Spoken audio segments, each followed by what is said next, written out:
Assalamualaikum warahmatullahi wabarakatuh. Nama saya Iwan Hasanel dari Prodi PGSD kelas 3A. Ini adalah tugas UAS dari mata kuliah pendidikan IPA sekolah dan di sini saya mengambil salah satu materi pendidikan IPA di sekolah dasar, yaitu tentang rantai makanan yang salah satu ekosistem buatan manusia, yaitu sawah yang berguna untuk memenuhi kehidupan sehari-hari. Namun, tahukah Anda bahwa tidak hanya manusia saja yang membutuhkan makan dan mengalami proses makan-memakan? Rantai makanan menunjukkan bahwa setiap ekosistem saling berhubungan antar organisme lain dan antar lingkungan. Pengertian rantai makanan adalah proses makan-memakan dari makhluk hidup yang dapat membuat makanan sendiri ke konsumen yang membutuhkan organ. Tujuan makhluk hidup melakukan kegiatan saling makan-memakan secara linear atau rantai makanan ialah untuk mempertahankan kelangsungan hidup. Terdapat dua macam rantai makanan, yakni rantai makanan ekosistem darat dan yang kedua ialah ekosistem air.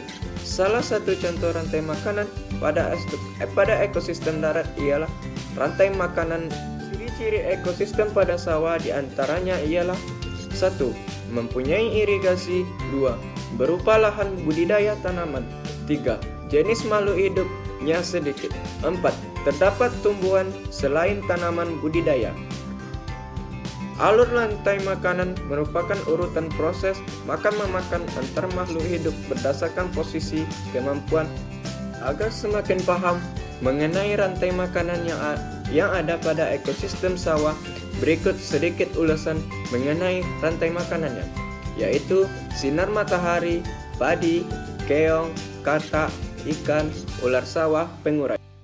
Pada rantai makanan di atas, sinar matahari sangat dibutuhkan oleh tanaman padi untuk mendapat energi dari sebuah proses fotosintesis. Karena dapat membuat makanannya sendiri tanpa bantuan organisme lain, maka padi disebut sebagai produsen. Selanjutnya, keong memiliki peran sebagai konsumen primer. Hal ini karena memakan daun pada tanaman padi. Berikutnya yaitu katak. Pada sebuah sawah, keong akan menjadi konsumen sekunder karena katak dapat memakan keong itu sendiri. Kemudian, katak akan dimakan ikan yang berperan sebagai konsumen sekunder. Dalam ekosistem sawah, terdapat juga ular yang berperan sebagai konsumen tersier. Ular sawah ini nantinya akan mati dan diuraikan oleh pengurai atau bakteri yang ada pada ekosistem sawah. Rantai makanan di sawah termasuk jenis rantai makanan darat. Hal ini karena terdapat berbagai macam makhluk hidup yang saling membutuhkan untuk saling mempertahankan kehidupan. Apabila satu jenis makhluk hidup sawah punah, hal tersebut akan menyebabkan kerusakan pada rantai makanan ekosistem sawah.